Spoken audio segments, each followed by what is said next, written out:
En 2025, l'économie de la CEDEAO avance avec résilience, malgré un contexte mondial incertain. Entre croissance maîtrisée, investissement en hausse et coopération régionale renforcée, la sous-région confirme sa capacité à tenir le cap. Dans l'espace UEMOA, le bilan est positif. Sadia Zouzou, spécialiste en économie ouest-africaine, souligne l'attractivité croissante des investissements directs étrangers portés par la stabilité macroéconomique et les réformes engagées. La croissance économique de façon globale au niveau de l'espace CEDEAO en 2025, en tout cas, a tourné autour de 5% de façon générale. Et cette zone de l'UEMOA, la croissance tourne autour de 6,2%, qui est portée par deux pays très importants qui sont le Sénégal et la Côte d'Ivoire, notamment en utilisant les ressources minières, les ressources pétrolières et gazières. Pour lui, l'UEMOA demeure l'un des piliers économiques de la CEDEAO. Au niveau de l'UEMOA, ça va, les pays les plus importants, notamment le Sénégal et la Côte d'Ivoire. Donc le taux moyen est de 2,6%. Donc je veux dire que l'inflation est beaucoup plus facile à juguler à ce niveau. Mais la situation n'est pas la même chose lorsqu'on prend par exemple des pays comme les pays hors zone UEMOA.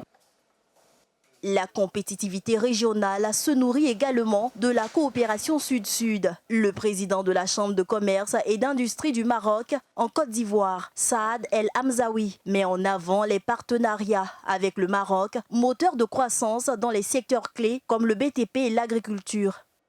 Il y a plusieurs secteurs qui se démarquent comme hautement attractifs pour les investisseurs en Afrique de l'Ouest.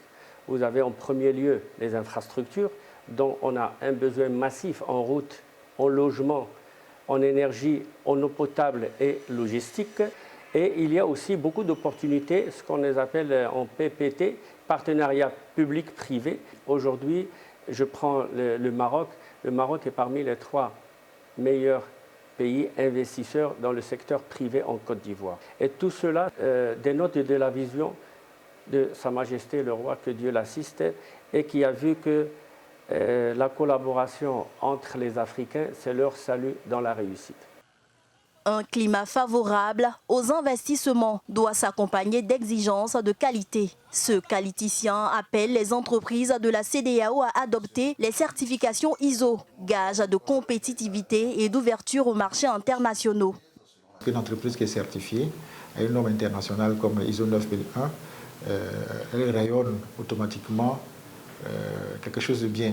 On est livré à beaucoup de concurrence venant de l'extérieur, tous secteurs confondus, tous les secteurs d'activité, que ce soit dans l'industrie, dans les services, dans l'agriculture, on est vraiment envahi. Donc je ne peux dire que c'est positif dans la mesure où ces investisseurs vont venir créer des emplois et puis contribuer au développement de nos pays. En 2025, la CEDEAO avance, consciente de ses défis, mais déterminée à consolider une croissance durable.